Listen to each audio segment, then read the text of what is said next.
Hey guys, and welcome back to my channel. Today I wanted to compare two real estate brokerages that I would say both are really well-known brokerages. Both have a lot going for them, but they are quite different from one another, I really do believe.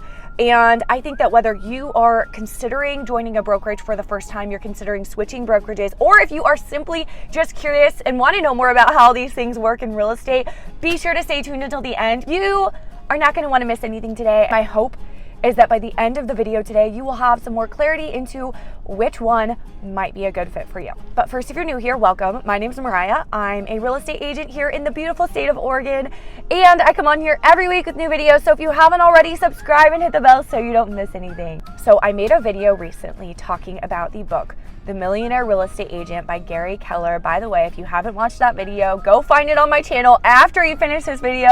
I really went in depth on that book, just kind of did a book review, but shared how it impacted my business, because I mentioned in that video that I truly do not believe that I would have succeeded in real estate or been able to launch my real estate career the way that I did if it weren't for reading that book at the very beginning, or maybe even right before I was licensed, sometime around there. That book was very foundational for my business. I have also attended a handful of Keller Williams trainings throughout my years in real estate. Over the years, I have never been with the company myself, but that's a little bit of my experience with Keller Williams. And then of course I'm going to share the facts though, like the the history of both companies, a little bit about like all the things you want to know number wise. But we're comparing Keller Williams, a brokerage that I have a lot of respect for, to Real Broker, which is a very different style brokerage. They do have some things in common though. I think you might be surprised.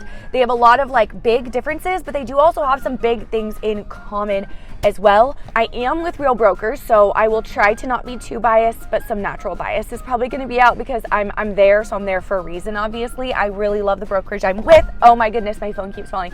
I always said I was with the same brick and mortar brokerage. It was a big franchise brokerage, a different one from Keller Williams, but another well-known, you probably know about it, big franchise brokerage that everyone knows about. My entire real estate career, which was about 8 years in that I switched, and now it's been about 2 years that I've been at Real Broker. So I've been in the business about 10 years, always said I would never switch brokerages. After I left my big brick and mortar brokerage, especially to a cloud-based brokerage. I won't get into this story because I have shared plenty of times in depth my story, why I switched, why I joined Berkshire Hathaway, why I left, why I joined Real. I have a whole playlist sharing all those details about Real Broker and why I switched on my channel. So after this video, go watch those as well. But guys, let's just get into this comparison, and by the end, I hope that you have a little more clarity as to which one is a better fit for you, because I truly do believe, while I am I sometimes am very biased. I sometimes say things, especially on my YouTube channel, and then I'm like, maybe I shouldn't have said that because that came across so biased, I guess you could say. Like, my opinions are very strong, but that doesn't mean, like, if I say something about Real Broker, I'm like, it's the best place ever, I love it so much. That doesn't mean that I think that it's maybe the wrong choice for you to go somewhere else, if that makes sense. I feel so strong in my opinions, and this is kind of with everything. So if I say something, take it with a grain of salt, okay? I don't think brokerages are a one-size-fits-all thing, and you gotta do what's best for you. You gotta follow your heart. But hopefully this video gives you a little insight on how to do that a little better when it comes to picking a brokerage. Also, at the very end, I'm gonna share a really big piece of advice for switching brokerages, the advice that I went with when I joined a brokerage for the first time, as well as when I switched brokerages, the only time I ever switched to Real, the first and last. I will share that advice with you at the very end. You don't want to miss that. Last little housekeeping thing before we get into the meat of the video. If you are considering joining Real Broker and you're just curious about it, you want some more information, you have questions, you want to hear a little bit more, you want to just talk a little bit more about it to see if it might be a good fit for you. I do Zoom calls often with agents who are thinking about joining Real Broker. If that's you, don't hesitate to reach out. Shoot me an email. My email's in the description. Email me and say, hey Mariah, I want to get a Zoom call with you on the schedule to talk about Real, and we will make that happen for you. Keller Williams was founded in 1983 by Gary Keller and Joe Williams. It has obviously been around for a lot longer than Real Broker has been around. Keller Williams operates in over 50 countries with more than 180,000 agents currently. Keller Williams is a franchise-based model, meaning each office is independently owned, but it follows Keller Williams' business model. As far as training goes, Keller Williams offers extensive training, and they are known for their bold, that's the name of their like bold training. You probably have heard about that before. If you're in the real estate world, that's what they're known for. Real Broker, on the other hand, was founded in 2014 by real estate professionals who wanted to disrupt, is that the right word? The current real estate brokerage model. Currently, Real Broker operates in the United States and Canada, and I would expect them to expand to other countries as well soon. If you know anything about that, I'd love to hear about that in the comments section. Let's start a conversation down there about that if you have any insight as to what they plan on doing as far as expanding goes. Real Broker is a fully virtual model. There are no in-person offices, which cuts expenses down a ton, which in turn allows agents to keep so much more of their commission, so much more of the money that they're making, have a much more desirable commission split cap fee model and all of that. Most of Real Broker's training is going to be online versus training you'll find somewhere like Keller Williams is mostly going to be in person. For me personally, online works better because as a mom, I don't want to be driving to the office. I only am going to drive somewhere if it is dollar producing. I really work on like the 80-20 rule. Like I've really applied that to every area of my business. And if it is not directly bringing me business, like I believe in real estate training. I believe that as real estate agents, we should always be growing and learning and finding ways to serve our clients better and just run our business better, streamline our business and all of that. And that's something I totally am all for and am consistently doing. However, I am not at this point in my life finding that the best way for me to do that is to be driving to the office for the training and then driving back, finding childcare. You know what I'm saying? It's while my daughter is in the other room playing or entertained, I'm going to be on a training. Or while I'm at the park on a walk with her around the track and she's playing at the playground, I'm going to be doing a training. Like that's the way that the training works for me right now in this point in my life. And so I'm very grateful that that's the way that the training is. You might want in-person training though. So like I said, it's not like a one-size-fits-all thing. Different brokerages are going to be better for different people at different points in their life. Real Broker is known for its technology. It is actually, I would consider it a tech company that's like a real estate company. It's like a tech company first, I would say. They have the highest tech available in the entire real estate industry currently. However, not only is it the highest tech, it's the easiest to use, because I don't know about you, I'm not a big fan of high tech that's difficult and complicated and hard to figure out. It's not only the most high tech, the artificial intelligent assistants, by the way, that we're able to use through our CRM system at Real. It's mind blowing the way that they follow up with our leads for us and capture leads that come onto our website, and it's insane the things that we're able to do through the technology, the way that we're able to pull up our entire business on this app on our phone, and everything is going on in our business is like boom, it's right there in one easy, clean, simplified spot. It's amazing, but it's also simplified because I wouldn't want to use it if it wasn't simplified as well. The 3 reasons why I would say agents are choosing Real over somewhere like Keller Williams is technology. They are known for their technology, and I have done full videos explaining and like breaking down the technology, so you can find that on my playlist over on my channel or in the link below called Real Broker Explained or something like that. So go find that after this video, but they are known for their technology. And my husband and I, we didn't even know about the technology. Honestly, that was not a factor as to why we switched brokerages, but we both said after we switched, we would have switched just for the CRM system alone if we would have known about it. There were plenty of other good reasons why we switched, and we were glad that we switched for those reasons too, but we would have switched literally just for the CRM system because it was literally life-changing. The second reason agents might choose Real over somewhere like Keller Williams is higher commission splits. Agents have the potential to keep more of their commission compared to a franchise-based brokerage, or even somewhere like EXP are going to see better commission splits, more desirable commission splits, cuts, fee structures over at Real Broker. The third reason why we see agents choose Real Broker over Keller Williams is the flexibility, the way that you're able to conduct your entire real estate business remotely, virtually. It is mind-blowing. And as somebody who truly runs a very remote real estate business, to be honest. Most of my buyers now come from a YouTube channel, not this one, a different one. I don't even see them oftentimes until after they close on their home. So I work with them virtually the whole transaction. We do house shopping virtually. They're not even here in the state while I'm working with them, and Real Broker has just proved to be so conducive for that style of business model. Let's talk about some key differences that might influence your decision when choosing a brokerage. While Keller Williams does offer some tech solutions, it's still based on the traditional brick and mortar model with physical offices. Agents often have access to local support and community. So if you're going to want that like in-office agent to agent camaraderie, maybe somewhere like Keller Williams is better for you. I have never really found that to be the place that I want community, the office, because when I was going into the office, when I had my own little box office room in my office building, when I was with a brick and mortar brokerage, I found that if I was being social at the office, I wasn't getting anything done. I was wasting time. And like I said, now that I am a mom, my time is so precious. If I do have childcare, which is generally a couple hours for like 2 days a week, that is it.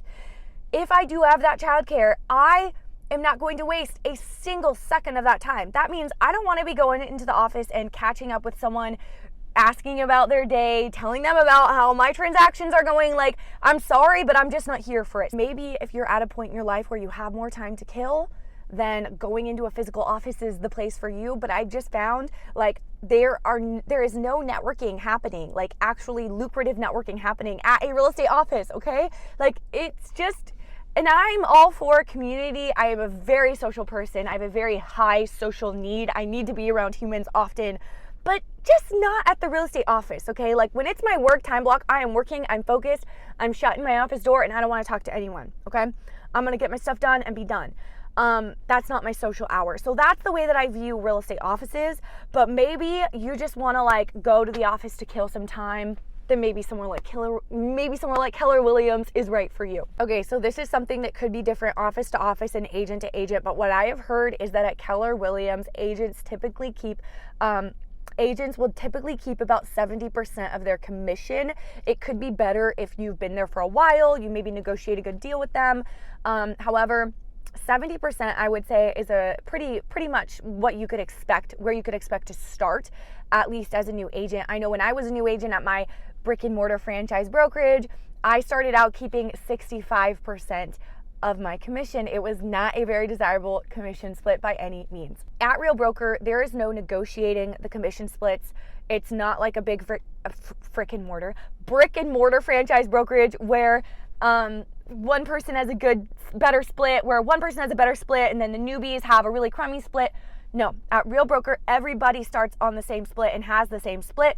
That's just the way it works. Everybody, unless you're on a team, things could look different. But if you are a solo agent, you are going to have an 85-15 split until you cap. And it is a $12,000 a year cap. Once you cap, it is 100% commission. Like you keep 100% of the commission. So obviously, way better commission split than brick and mortar brokerages or even eXp Realty. According to ChatGPT, some of the benefits of Real Broker, benefits and negatives, like pros and cons, were that because more of the training is online, it's good for self-starters or people who prefer a more flexible schedule. There's less hand-holding compared to somewhere like Keller Williams, so you're more responsible for your own growth. But what I want to say about that is, guys, I was with a brick and mortar brokerage for 8 years where there was in-person training. You had more opportunities for hand-holding if you want that. I'm sorry to break it to you, but if you are going to be a real estate agent, you need to be a self-starter no matter what. It doesn't matter if you are starting at a franchise brokerage, a online only brokerage. It does not matter. You got to be a self-starter. You have to be someone who's able to just go figure things out. Start before you're ready, start before you feel ready, start before you know what you're doing, learn as you go, learn on the job. Like, you absolutely have to have those qualities or you're not going to make it in real estate. Because here's the thing. I was with a big franchise brick and mortar brokerage that is known for their hand-holding, for their in-person training and all of that. And guess what, you guys? I saw throughout my 8 years at that brokerage, I saw so many agents cycling in and out. We all know the statistics. It's like, I butcher the statistic every time, but it's somewhere around like maybe 90% of everyone that gets their real estate license does not make it 5 years in the business. there's a very high turnover rate in this industry. I saw so many agents at my big brick and mortar franchise brokerage get their license, be excited, go through the training, do the hand holding, and they didn't make it and they were out, whether it took them a month or 2 years before they got out of the business. I saw that so many times. What I'm trying to say is it doesn't matter what brokerage you're with. You need to be a self-starter, or real estate is absolutely not for you. That is like my biggest warning to all real estate agents. So I would argue with ChatGPT on that point that, yeah, you're doing training online at Real Broker, but I'm sorry, even at a brick and mortar brokerage, you still need to be a self-starter, pretty much just the same. Nobody's handing you business. Nobody's going to do the work for you. No, it doesn't work that way. Keller Williams. Let's talk about some pros according to ChatGPT. The pros are in-person training and support, well-established brand with a large network, traditional model with local offices, community-oriented culture with collaborative support. The pros of Real Broker. Real Broker might be better for you according to ChatGPT if you prefer working from home or remotely. I know I do. Are tech savvy, and if you want to utilize social media marketing, Real Broker has the best training in the industry when it comes to social media marketing, video marketing. If that's how you want to get your business, you gotta be with Real Broker. If you want to use like good high-tech things, AI, all of that, to utilize those things for your business, those tools. If you want to keep more of your commission and work with the lower overhead, Real Broker might be right for you. If you are independent, you're flexible, you don't want hand holding, again, I've just seen so many agents get in and get out of a brokerage, even at a big brick and mortar brokerage. I really don't believe that it's going to make too much of a difference what brokerage you're with, whether you have training in person or not. Just from what I've seen, I think you need to make up your mind to be a self-starter if you're going to be in this business, or make up your mind that it's not the right business for you if you're not a self-starter. That's just the way that it is. I have made so many videos about Real Broker at this point. I've talked about it a lot on my channel because it has truly changed my life, and I could not imagine being absolutely anywhere else. There are so many positive things, and I didn't get into any personal reasons in this video. So again, go to my channel, find my playlist about Real Broker, and you can see all the personal reasons, because at the end of the day, this is such a personal decision. And that leads me to my last point, which is when it comes to finding a real estate brokerage, or honestly making any decision in life, the best thing you can do is trust your gut. Trust your gut and trust your intuition. Don't go where you think you should go. Don't go where the YouTube video told you to go. Don't go where your mom told you to go. I'm sure your mom's great. Don't go where your boss told you to go, whatever. Go where your gut is leading you, and you're gonna end up in the right place. I know for me, when I first joined my brokerage, I was with the big brick and mortar franchise brokerage. I just knew that was where I needed to go, and I followed my gut, and I'm really thankful I did because it was what I needed at the time. The principal broker there at the time really kind of took me in as a mentor and was like my real estate mom. And that's rare nowadays, you guys. Like, I am so thankful I had that opportunity where she actually poured into me. I was 18, and I'm so grateful I had that. But even at that same brokerage now, there is not that going on. Like, there are no principal brokers just in the office anymore, meeting with and counseling agents. Like, that is so rare. It's crazy to me how much things have changed in the real estate world, because it wasn't that long ago, guys. I got my license in 2015, and things were way different. Principal brokers were actually sitting in the office back then. But nowadays, if you go to even that same office that I was in, you're not going to have a principal broker whose just main job is to sit in the office and answer questions. No, the principal broker is going to be competing with you, selling themselves, like working on their own team, their own business, and you're probably going to have to call them to get a hold of them instead of just walk into the office. They're not going to be sitting in the office all day anymore. Brokers don't do that. And if they do, if you have a broker that does that, you're in like the 1% of brokerages, okay? And I know this because I talk to agents all the time who are considering switching to real, and if that's you, reach out. I'd love to talk with you. But that's like the 1% of brokerages now. And it's crazy because it wasn't that long ago, but the real estate world has changed. Brokers are not just sitting in their brokerages anymore. So even if you are with a big brick and mortar franchise brokerage, guys, and you want that in-person training, you're probably going to have to call up your principal broker on the phone to get a hold of them and talk with them, just the same as if you were with a cloud-based brokerage. And I have actually found that the support at a cloud-based brokerage has been better than the support at a big brokerage that's known for support. So that's my experience, you guys. Go with your gut. I went with my gut the first time, and then when I knew I needed to switch after saying I never, ever, ever would, even a week before, I was like, we'll never switch brokerages. I never will. But then, boom, one day we knew we needed to switch brokerages and we need to go to Real. That's where we need to be, and then we did. So go with your gut when it comes to switching brokerages or anything in life. Anyway, thank you guys for hanging out with me today. Don't forget to subscribe and hit the bell, and I'll see you next week.